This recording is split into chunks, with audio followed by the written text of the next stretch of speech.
Pode Beleza. começar aí. Começou, pode começar aí. Pode iniciar. Show, beleza. Então, boa noite, pessoal. Meu nome é Eduardo Augusto. Vim apresentar aqui essa aula sobre fraturas proximais de úmero aqui para a gente da Lotesp, para quem quiser ver também, quem quiser acompanhar, né? Então, hoje a gente vai tratar sobre fraturas proximais de úmero, né? Essa parte vai ficar comigo. E as fraturas na diáfise do úmero, né? Que vai ficar com o Geraldo, beleza? Então, vamos lá começar, né? Sem mais delongas. O úmero proximal, né? É a região aqui do braço, né? Do osso do braço principal, que fica superiormente. Ele realiza uma articulação com o ombro, tá? A cabeça do úmero, que é essa extremidade dele aqui. E ele é dividido em várias regiões, né? Em várias partes, para facilitar o estudo do úmero e também para a gente poder identificar, né? No caso do trauma, no caso do comprometimento desse osso, né?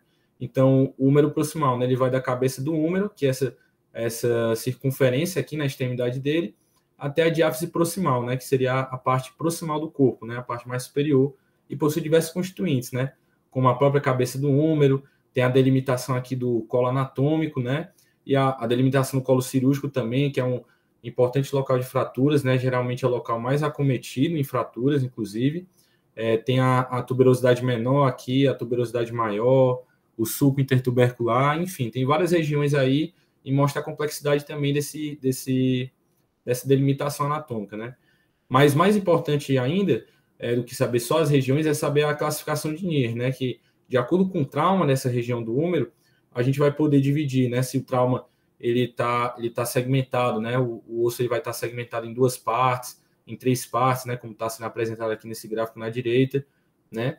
E aí vai ficar mais fácil para a identificação dele, né? No raio-x, para o médico apropriado saber como deve se tratar esse tipo de trauma. E aí pode ser dividido em duas partes, em três partes, em quatro partes, né? Aqui, por exemplo, nesse caso foi em duas partes e com um trauma na região do colo anatômico. Nessa outra, o trauma ocorreu no colo cirúrgico, né? Que é geralmente o mais acometido. E aqui nessa daqui de três partes, por exemplo, a tuberosidade maior e a cabeça do úmero estão comprometidas, e até mesmo de quatro partes, né? Então mostra aí a variedade e a complexidade desse tipo de fratura, né? Como ele pode se apresentar dependendo do paciente, dependendo do mecanismo, certo? Então vamos continuar. A epidemiologia, né? A gente vai falar agora um pouco sobre a relevância não, né? A prevalência desses casos na realidade dentro da sociedade, né? Ele consiste, a fratura do úmero proximal consiste em 70% dos casos de fratura de úmero. Isso aí já é um dado bem alarmante, ou seja, a maioria gritante praticamente dos casos de trauma, né, de fratura de úmero na região proximal dele, né, na região aqui relacionada com o ombro. Então mostra aí a importância de nós sabermos como a gente deve tratar, como a gente deve se informar acerca desse trauma, né? Ele ocorre em 10% de todas as fraturas em maiores de 65 anos, né? Ou seja, guarda uma relação muito importante aí com a população mais idosa, como eu vou falar um pouco à frente, né? Inclusive agora. Ele tem a idade no sexo mais prevalente, né? A idade mais prevalente, como está representado aqui nesse parágrafo, é a população mais idosa, né? Acima de 65 anos. Em um caso específico, costuma acontecer mais. E o sexo mais prevalente tende a ser o feminino. E aí tem uma diferença de ocorrência, né? Nesse trauma, dependendo se a pessoa for jovem ou idoso, né? Claro que uma coisa não impede a outra, né? Um jovem pode ter o trauma assim como um idoso tem, né? Semelhante, e um idoso também como um jovem, né? Mas os casos mais prevalentes são o idoso, né? Geralmente o idoso com osteoporose, né? Já com uma matriz óssea mais frágil, né? Com pouco cálcio no osso, ele pode sofrer uma queda, e aí essa queda com o braço estendido vai transmitir o impacto da força para a região do úmero proximal, e aí dessa forma acaba fraturando, né? O úmero geralmente é em idosos, né? Acima de 65 anos, sofrem com osteoporose, né? Algumas pessoas adultas também com alguns tipos de doenças, né? Doenças endócrinas principalmente, né? Pode se apresentar também, se tiver osteoporose, tem uma maior predisposição para ter um trauma, né? Na região do úmero proximal.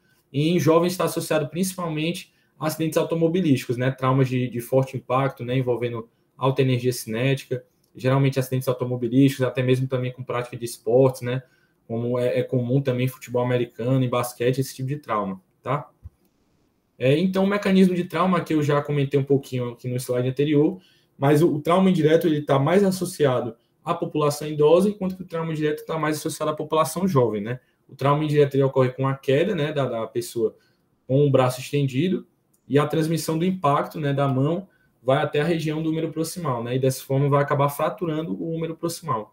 Enquanto que o trauma direto envolve alta energia cinética, né, como eu bem comentei, e acomete diretamente o local lesado, né? E aí, geralmente, acidentes automobilísticos é o mais comum.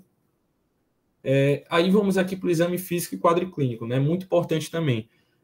Na realização do exame físico, o ortopedista, né, o médico do trauma, deve se atentar também aos sinais cardinais de inflamação, né? No caso, a região acometida, né, que é a região próxima aqui do úmero, né, a região proximal do úmero, a região próxima ao ombro, né, aqui praticamente um constituinte do ombro, vai se apresentar com dor, né, o paciente vai se queixar de dor, a área vai estar edemaciada, a área também ela vai estar com calor, né, caso se realize a palpação, ela vai estar com calor, né, devido a um processo inflamatório que vai ocorrer nessa região, vai estar com rubor, né, ou seja, a área vai estar avermelhada, né, vai estar com um maior fluxo sanguíneo naquela região, e também, principalmente, uma característica muito importante, né, desses sinais cardinais de inflamação é a disfunção, né? Ou seja, ele vai ter uma perda, né? Um pouco de perda de função, né? A movimentação vai ficar mais comprometida, como vou falar um pouco mais à frente, né?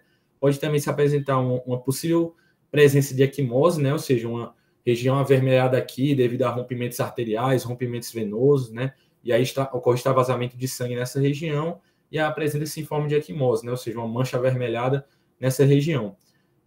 Pode ocorrer também o comprometimento arterial e nervoso.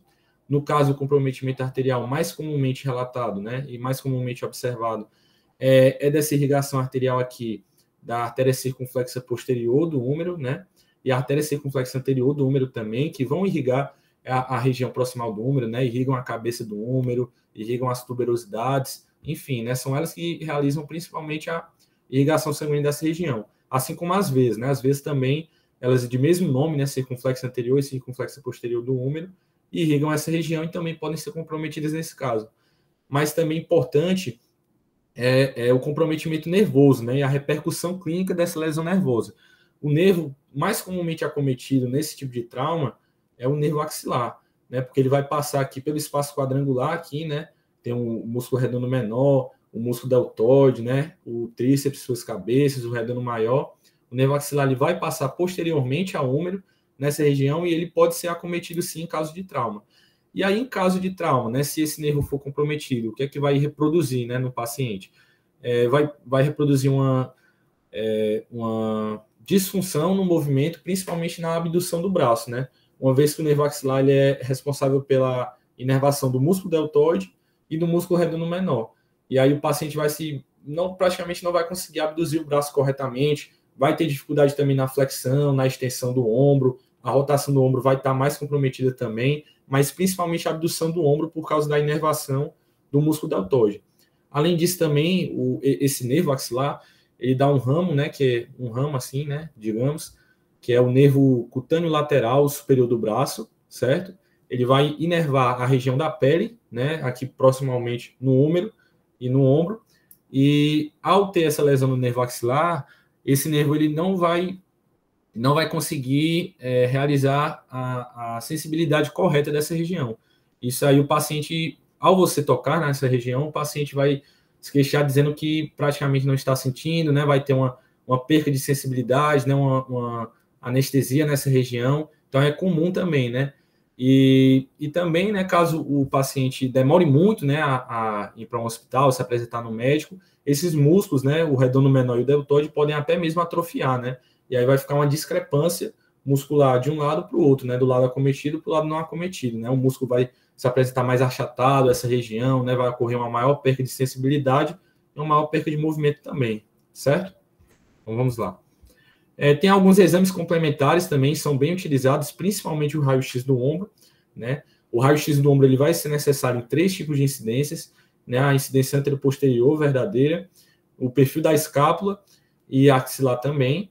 A tomografia computadorizada não é muito comumente utilizada, né? A não ser que o médico deseje uma especificidade melhor, né? Deseja caracterizar melhor como é que ocorreu o trauma, né? Se tiver sido em muitos segmentos, se tiver ocorrido realmente muito, se tiver sido em 4 partes, 3 partes, né? De acordo com a classificação de NIA. E aí o médico deve pedir também a tomografia computadorizada, né? Caso seja desejo dele. Mas geralmente, né? O mais comumente utilizado é o raio-x do ombro, e por isso já basta, né? O médico já consegue delimitar muito bem o que é que ele deve fazer de acordo com o raio-x do ombro, certo? De acordo com o que ele se apresenta. Eduardo, vou só te interromper um pouquinho, queria aproveitar esse teu slide que tem essa imagem. Essa imagem a gente tem uma radiografia em AP, só que esse não é o AP verdadeiro. Então, só para explicar para vocês como é que a gente identifica quando é o AP verdadeiro. É quando a gente não tem a sobreposição da cabeça do húmero com a glenoide. Então, é preciso fazer um pouco de inclinação na hora de fazer a radiografia para a gente não ter essa sobreposição. Senão pode acabar passando desapercebido alguma outra fratura de glenoide, tá bom? Certo. Beleza, obrigado, viu, professora? Mas eu tinha tentado procurar a imagem, etc., né? Eu não ainda estudei radiologia, né, na faculdade, mas... Não, eu entendo, eu só quis chamar a atenção mesmo para esse detalhe. E muitas vezes, dependendo, né, do hospital, eles realmente não fazem como a gente gostaria. E até aproveitando o axilar, às vezes o paciente não consegue fazer. E aí teria uma outra opção para a gente substituir o axilar, chamada incidência de Velpo. Mesmo o nome da tipóia. Aí que o paciente fica com o braço junto do corpo, ele faz uma inclinaçãozinha para trás, tá bom? Show de bola. Muito obrigado, viu, professora? Então, é isso mesmo, né? O raio-x do ombro, né? Necessário nessas 3 incidências. E a TC também pode ser realizada nesse caso. Então, vamos seguir em frente. O tratamento, né? O tratamento, na maioria das vezes, ele é conservador. Né? Ocorre na maioria dos casos, quando as partes fraturadas estão minimamente deslocadas, né? E é a maioria dos casos, né? Ainda bem. E se utiliza o uso de tipóia e a prática de fisioterapia, né? O uso de tipóia é muito importante para imobilizar o membro superior, né? Fazer com que o paciente não tenha que sobrepor força nessa região, né? Para que o braço realmente possa descansar, né? Assim, repousar, para que a regeneração desse local possa ocorrer de forma correta, né? De forma mais benéfica para o paciente, né? E a maioria dos casos é dessa forma, tratamento conservador, tende a não ter cirurgia, mas aí pode-se optar também o tratamento cirúrgico, né? Caso as partes fraturadas, as partes fraturadas estejam muito deslocadas, né? Seja em muitos segmentos, né? Em muitas partes, ocorra um trauma bem assim complexo, pode ser também um tratamento cirúrgico, né? Geralmente vai ser o mais recomendado nesse tipo de lesão, né? Se ela for mais grave. E o tratamento conservador, inclusive, ele também é mais comumente utilizado na população idosa, né? Devido justamente ao avançar da idade, né? O sistema imunológico vai ficando um pouco mais debilitado, enfim, né? A população idosa tende a ser optada mais tratamento conservador nesse tipo de caso, mas também depende do trauma, né? Como foi explicitado aqui, tá? Então, acho que foi isso, né? O que a gente tinha para comentar hoje, né? Sobre as fraturas proximais do húmero, né?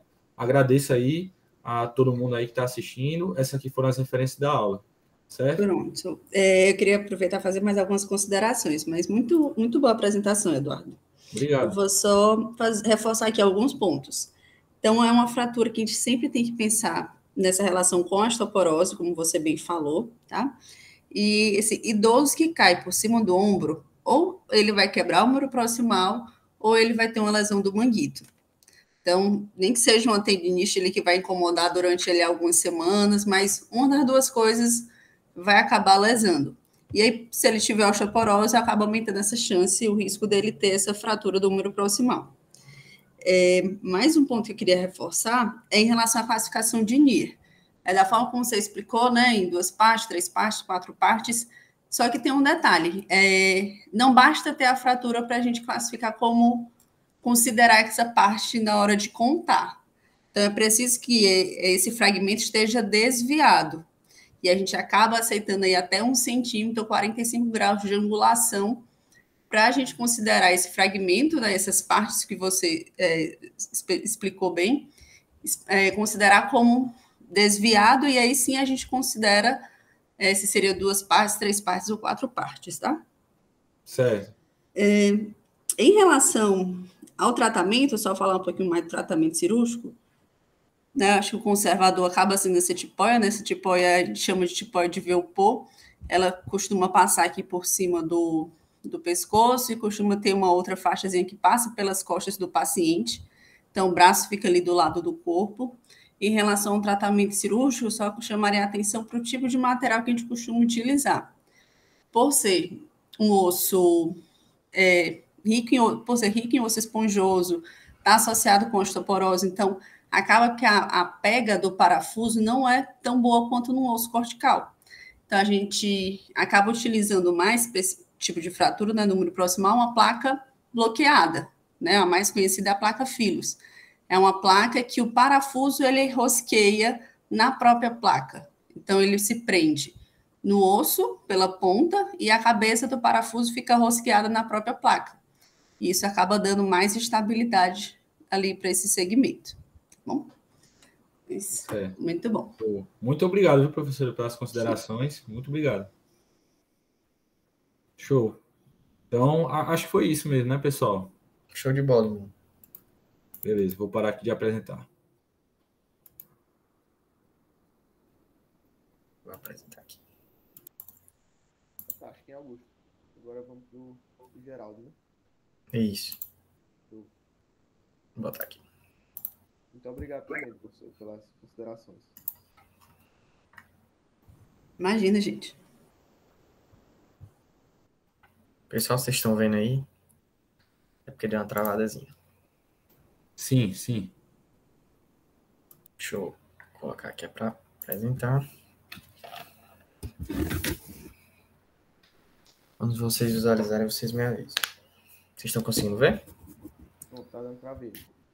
Pronto, gente. Pessoal, boa noite, né? Eu me chamo Geraldo. Vou dar seguimento aí a nossa aula de hoje, né? Que é a aula 3. O Augusto já introduziu muito bem, já deu sua aula muito boa, tá? Sobre as fraturas proximais, tá? E eu vou ficar com a segunda parte da aula, que é a fratura diafisária do húmero, né? No caso aqui vai ser uma fratura mais, como posso dizer, específica, né? Do húmero. E vamos lá.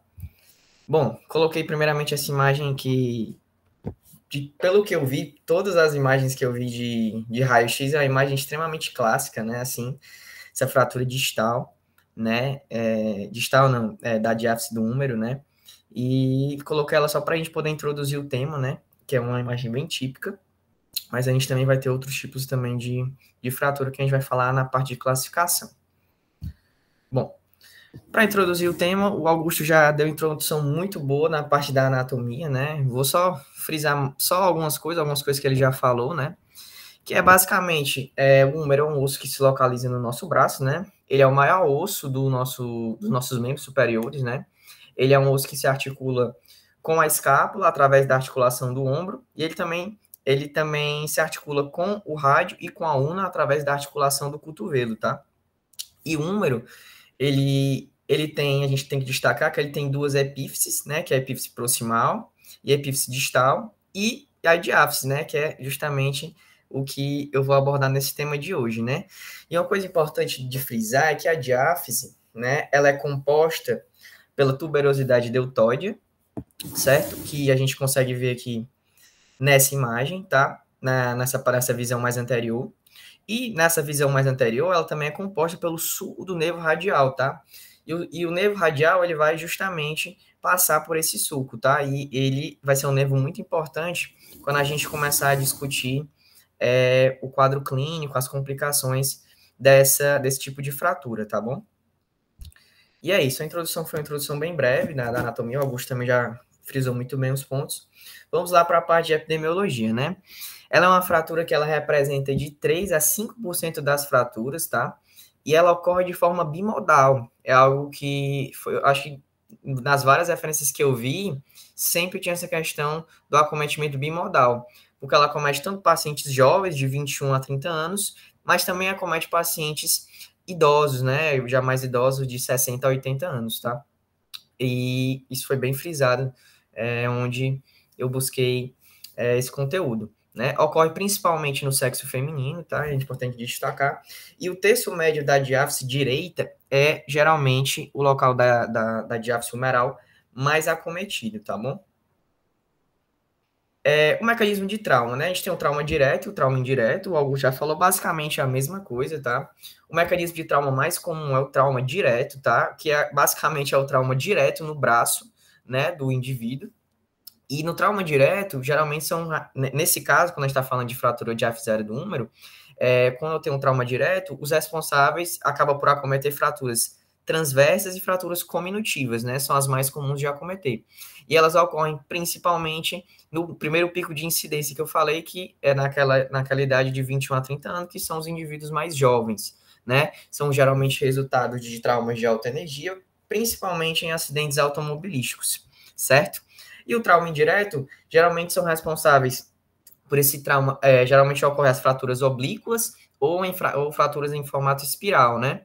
E ocorre principalmente no segundo pico de incidência, que geralmente são nos indivíduos mais idosos, né? Também são resultados de quedas da própria altura sobre o braço estendido. Mas é importante frisar também que, obviamente, ocorre esse trauma indireto nos idosos, né? Mas eu friso que é mais comum o trauma do húmero proximal, tá? O da diáfise humeral pode ocorrer, mas eu acredito que não é tão comum como o da humeral proximal, certo? Bom, eu trouxe aqui algumas notícias para vocês, mas é só para frisar que às vezes a gente acha que fratura de húmero especificamente talvez não seja tão comum no esporte, principalmente a diafisária, né? Às vezes a gente pode até, a parte humeral, a parte proximal ali pode acontecer, principalmente jogadores de tênis e tudo mais, mas eu trouxe aqui algumas notícias, né, de algumas lesões, de algumas fraturas de alguns jogadores. Eu trago especificamente essa fratura aqui do Adriano, que sofreu uma fratura de húmero, né? Isso foi na época que ele jogava na Roma, né? Faz muito tempo isso aí, já foi no ano de 2011, né?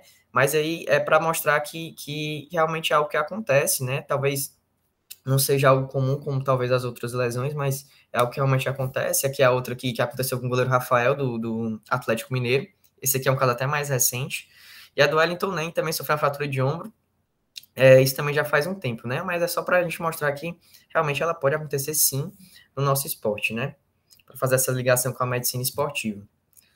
Bom, e para a gente falar do quadro clínico, basicamente não tem muito segredo, né? O paciente vai ter dor, vai apresentar edema também, pode apresentar um hematoma, uma equimose, né? E uma coisa importante é que ele pode apresentar a deformidade ou encurtamento também, né? A deformidade a gente consegue ver aqui nessa imagem que eu coloquei, não sei se vocês estão vendo o cursor, mas tá aqui nessa imagem. E uma coisa que eu friso, assim, nessa parte do quadro clínico é a questão da impotência funcional, né? Principalmente, quando eu chamei aqui a atenção, quando eu posso ter uma lesão de nervo radial, né? Quando eu tenho essa lesão de nervo radial, eu posso ter prejuízo em alguns movimentos, como, por exemplo, a extensão do cotovelo, a extensão do punho e até mesmo dos dedos. Mas mais para frente eu vou falar um pouquinho mais sobre isso, tá? Mas isso aqui são algumas coisas que podem acontecer no quadro clínico desse paciente. Bom, a classificação de OTA, né?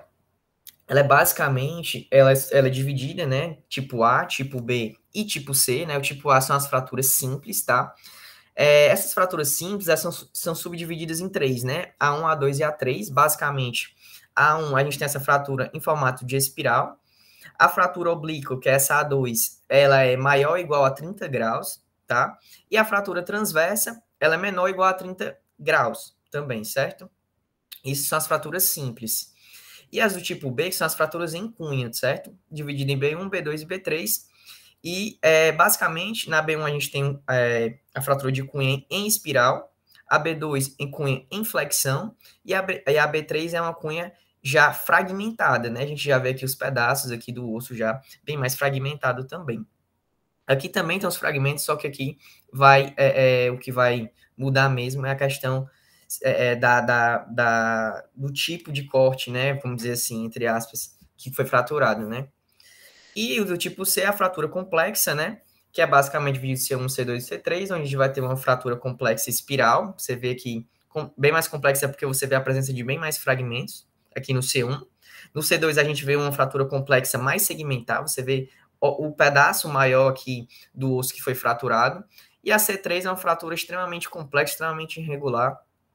É muito difícil assim também de consolidar nesses casos, né? Mas essa aqui é a parte da nossa classificação. E, além disso, é uma coisa, assim, que eu vi, em uma das referências que eu peguei, essa fratura de Austin-Lewis, né? Lewis, eu não sei nem se assim se pronuncia o nome, mas ela é basicamente, quando ocorre uma... Eu conheço como Hostin Lewis. Austin-Lewis, perfeito, professora. Desculpa aí, o meu inglês não é dos melhores, mas, basicamente, é quando ocorre uma fratura oblíqua, né? No terço distal da diáfise do húmero, né? Como a gente consegue ver aqui na imagem, ó. E essa é uma fratura que ela está extremamente relacionada com a lesão de nervo radial. Eu estou frisando bem a lesão de nervo radial porque é uma das principais complicações dessa fratura. Mas a gente vai discutir um pouquinho mais na frente.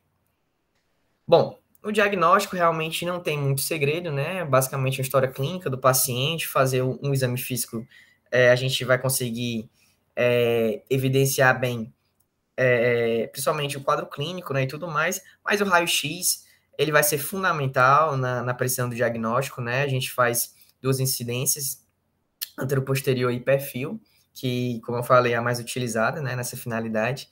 A terceira ressonância magnética, eles falam que a gente pode pedir, né, eu vi que eles, às vezes, podem utilizar para poder avaliar o padrão de fratura, né, ou em caso de fraturas patológicas, mas realmente o que a gente utiliza mais mesmo o raio-x mesmo, tá? Tanto em AP como em perfil.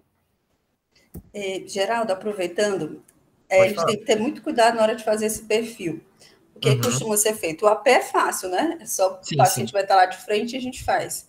Na hora de fazer o perfil, o que é que muitos técnicos de radiologia costumam fazer? Virar o braço do paciente, virar, como eu digo, rodar o antebraço. E isso a gente não vai ter o perfil do húmero, da diáfise do húmero.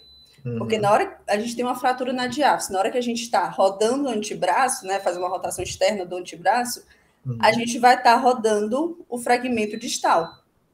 Então, a gente acaba perdendo o parâmetro. Como é o certo? Fazer um perfil rodando o paciente. O braço fica exatamente na mesma posição e a gente roda o paciente, a gente vai analisar o perfil que ele é feito passando pelo tórax. Entendi. Então, essa é a forma adequada da gente avaliar o perfil desse tipo de fratura, porque isso é rodando importante, o paciente, né? rodando o paciente como um todo, sem mexer na posição do cotovelo, do antebraço e do braço dele. Entendi. Aí, isso é importante para a gente definir depois o tipo de tratamento. Perfeito. Perfeito, professora, consideração. É isso mesmo, gente. E vamos lá. Bom, a professora já deu aí a chave, vamos falar um pouquinho do tratamento, tá? É a questão do tratamento conservador, tá, pessoal? Ele é indicado principalmente em fraturas sem desvio, os quais eles consolidam em mais de 90% dos casos sem nenhuma intervenção cirúrgica, tá? Nas fraturas não alinhadas, a gente pode tentar fazer uma redução incruenta também, certo? E a gente faz a imobilização, que utilizaram muito esse nome, a pinça de confeiteiro, né? Que é basicamente quando a gente pega uma tala e a gente envolve as articulações do ombro e do cotovelo, e fica esse formato de J, não sei se vocês estão vendo o cursor, mas é nessa primeira imagem aqui que a gente consegue visualizar bem. Nesse formato de J. Aproveitando aqui, então, a pinça de confeiteiro, a gente faz com o paciente sentado. A gente apoia a axila dele no encosto da cadeira, né? E deixa ali a ação mesmo da gravidade agir. Isso geralmente já é suficiente para reduzir a fratura. E a gente passa, então, a tala gessada exatamente como você falou. A gente passa na parte interna do braço, faz a volta aqui no cotovelo e pela parte mais, na verdade, não é externa, seria a parte posterior, a gente sobe até aqui próximo ao pescoço. É a pinça de confeiteiro. Perfeito. Bom, e também a professora já citou ali na aula do Augusto, né? Que pode ser utilizado também a tipo de Velpol, né? Eu ia falar Velpeal, né? Mas é Velpol, né? Que geralmente ela tá aqui na segunda imagem, ó. Ela geralmente é usada mais nos pacientes idosos, tá? Principalmente, e em crianças também, por manter essa maior estabilidade, né? Nesses indivíduos, a criança fica mexendo muito e tudo mais. O idoso, principalmente pela fragilidade também, questão que já foi discutida. E eu destaco também as fraturas transversas ou com traço oblíquo curto, elas apresentam certa dificuldade de consolidar nesse tratamento conservador, né? Só que isso não ocorre nas fraturas oblíquas ou em espiral ou cominutivas, né? O tratamento conservador ele pode ser feito sim. tá bom? E como até o Augusto falou na aula dele, o tratamento conservador, a gente tem, obviamente, a gente tem que analisar caso a caso, depender do paciente, né? Mas geralmente a maioria das vezes é feito em pacientes idosos também, é muito mais comum do que talvez o tratamento cirúrgico, né? Mas isso vai depender de cada paciente. A gente até evita deixar só na tipoia, às vezes a gente pode deixar a pinça de confeiteiro, mais usar uma tipoia para dar mais um suporte, porque a tipoia não imobiliza completamente, então ainda vai ter algum movimento aí no local de fratura e acaba sendo bastante doloroso para o paciente. Às vezes mesmo o tratamento com a pinça de confeiteiro é doloroso. Porque você vê que, né, aqui ele já está todo estabilizado aqui, né, o da pinça, isso, né? Dá bem mais conforto para o paciente, e ainda assim muitas vezes pode ser bem desconfortável. Depois a gente vai trocar essa pinça de confeiteiro por um brace, um outro imobilizador removível, mas até lá, até a fratura estabilizar, é muito incômodo para o paciente. Então, uma das coisas que a gente leva em consideração, apesar de ser uma fratura que aceita bastante desvio, né? Então, aceita muito desvio, tanto no plano sagital, quanto coronal, quanto até mesmo encurtamento do tamanho da fratura, a gente tem que pensar nessa parte do paciente, que vai doer bastante até ter essa consolidação, até começar a ter um certo grau de estabilidade. Se for um paciente ativo, às vezes a gente considera o tratamento cirúrgico só para poder fazer uma reabilitação de forma mais precoce. Perfeito. É isso mesmo. E, mais uma vez, gente, quando é que a gente faz o tratamento cirúrgico, né? O professor também já deu uma iniciada. Quando indicar, né? Eu trouxe aqui em algumas situações, né? Principalmente quando a redução incruenta é inadequada, né? Ou quando o tratamento conservador não foi... o paciente não respondeu da melhor maneira, né? Quando a gente tem cotovelo e ombro flutuante, também pode acontecer. Fraturas segmentares ou multifragmentadas, né? Aquele C3 da classificação é um dos casos, sim. Pacientes politraumatizados, fraturas patológicas, fraturas abertas e expostas também. Quando a gente já tem também um acometimento neurológico, uma lesão neurológica, né? Ou pacientes também que desenvolvem pseudoartrose, tá certo? Isso são algumas indicações quando a gente pode fazer o tratamento cirúrgico. E do tratamento cirúrgico em si, eu não sei se eu sou a melhor pessoa para falar disso, a professora Marina está aqui para falar muito bem. Com relação ao que é que a gente pode fazer nesses pacientes, né? Temos a fixação com placa e parafuso, né? Que eu tinha visto que tem-se melhores resultados, mas como a professora Marina falou, a depende do paciente, principalmente os pacientes idosos, você não utiliza os parafusos, né? Esse parafuso, né, em si, né, tem que ver também a questão de cada um, mas é uma fixação que tem bons resultados, né, proporciona uma maior estabilidade no foco da fratura e a gente consegue visualizar bem o nervo radial durante a cirurgia, porque às vezes no meio da cirurgia ali você pode até, fora a questão da fratura em si de lesar o nervo radial, até mesmo na cirurgia, se o cirurgião, o médico, né, não tiver cuidado desse nervo, pode ser lesado também. Com relação à fixação da haste intramedular, né, ela é principalmente utilizada em fraturas de foco fechado, tá? Onde a gente, quando a gente utiliza esse método, a gente preserva a circulação do periósteo do osso, né? E ajuda também a evitar trauma muscular, e é geralmente indicado em fraturas cominutivas, que tem uma difícil abordagem no foco da fratura, né? Então, essas são algumas situações que a gente pode utilizar esse método cirúrgico. E, por fim, a gente tem os fixadores externos, né? Que é principalmente indicado em pacientes com pseudoartrose infectadas, tá? Queimados e fraturas expostas com perda considerável de partes moles ou muito contaminadas. Perfeito? Aqui eu trouxe aqui a imagem, aqui não sei se vocês estão conseguindo visualizar bem, que o placa e parafuso, tá? A placa aqui, os parafusos inseridos aqui no osso, tá? Aqui temos o fixador externo e a haste intramedular, tá ok? Então, esse aqui é basicamente o tratamento cirúrgico e que a gente pode fazer. E com relação às complicações. Geraldo, eu vou aproveitar, a gente estava falando do tratamento cirúrgico, só para dar uma complementada. Pode ir. Então, para a gente definir o material de síntese, a gente tem que juntar várias coisas. Então, o tipo da fratura, como é que está o paciente, a habilidade do cirurgião, o que a gente tem de material disponível. Então, tudo isso a gente acaba considerando na hora de escolher qual material de síntese a gente vai utilizar. Então, a placa, inclusive, a gente pode utilizar, digamos, de duas formas principais.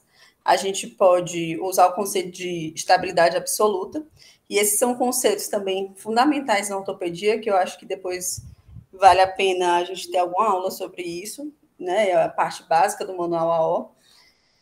Então, eu posso colocar, volta até esse teu slide, que eu acho que foi feito assim nessa imagem anterior. Qual, professor? Aqui, nesse? Isso, pronto. A gente tem uma placa aí, são 3 parafusos de um lado, 3 parafusos de outro, e eu tenho um parafuso que está cortando aqui, passando, né, pelos 2 fragmentos da fratura. Provavelmente é um parafuso interfragmentado, que a gente chama, que forneceria, então, estabilidade absoluta e a placa ficaria ali de suporte para ele.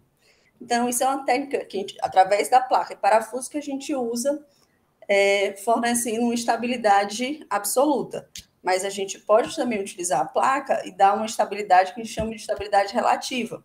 Inclusive, tem uma técnica chamada de placa em ponte, né, por via posterior, que foi descrita por um brasileiro, Belangeiro, se eu não me engano, ele é de Ribeirão Preto, se eu não estiver enganada, e que é muito utilizado hoje em dia, né? Faz uma outra via posterior, você identifica o nervo, mas a gente passa a placa sem ver o foco de fratura. E aí passa só os parafusos proximais, os parafusos distais, sem abordar diretamente o foco de fratura. Então, seria uma outra forma da gente utilizar a placa.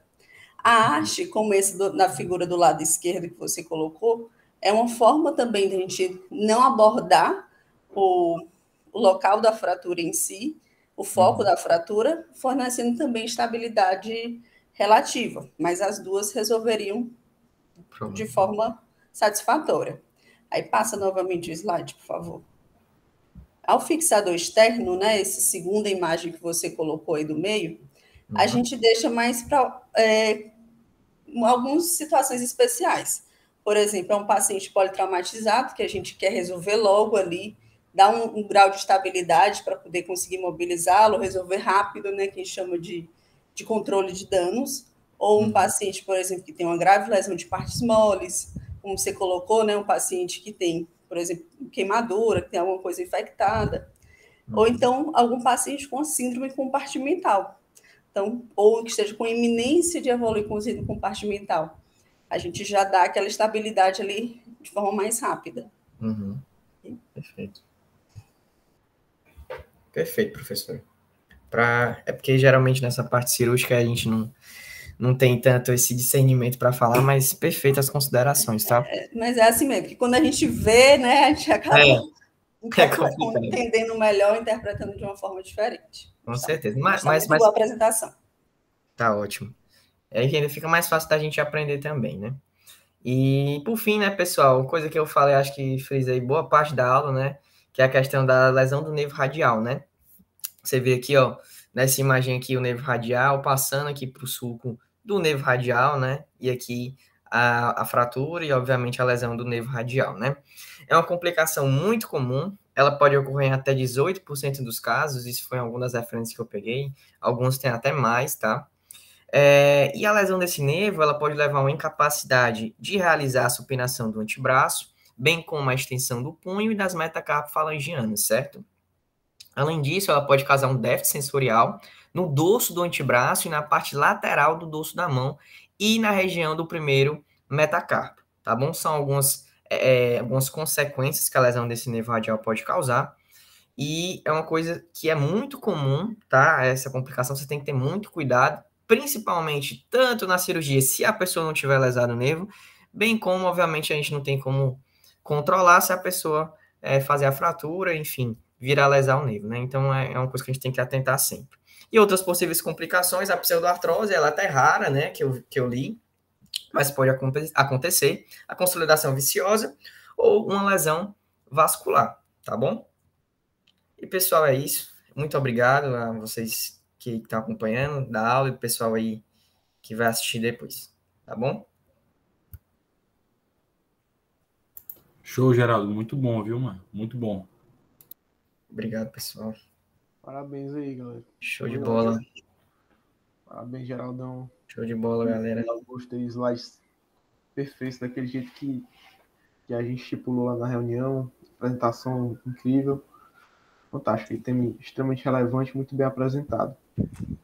Professores, querem fazer mais alguma consideração? Não, só parabenizá-los os dois novamente pela apresentação. Ótimo. O César Cima está na reunião? Acho que não. Já saiu já. Tranquilo. Pois, mais alguma coisa, professora? Não, né? Não, acho que as considerações eu já falei aqui durante a apresentação. Ótimo, fantástico. Foi muito bom, acho que foi uma das melhores aulas que a gente já teve, né, aqui na Liga. As considerações também dessa forma que a senhora fez durante a aula foi ótimo. Foi ótimo mesmo. Vai entrar no vídeo também, quando a gente postar, né? Uhum. E aí todo mundo que for assistir vai conseguir acompanhá-las. Vou interromper a gravação aqui e a gente já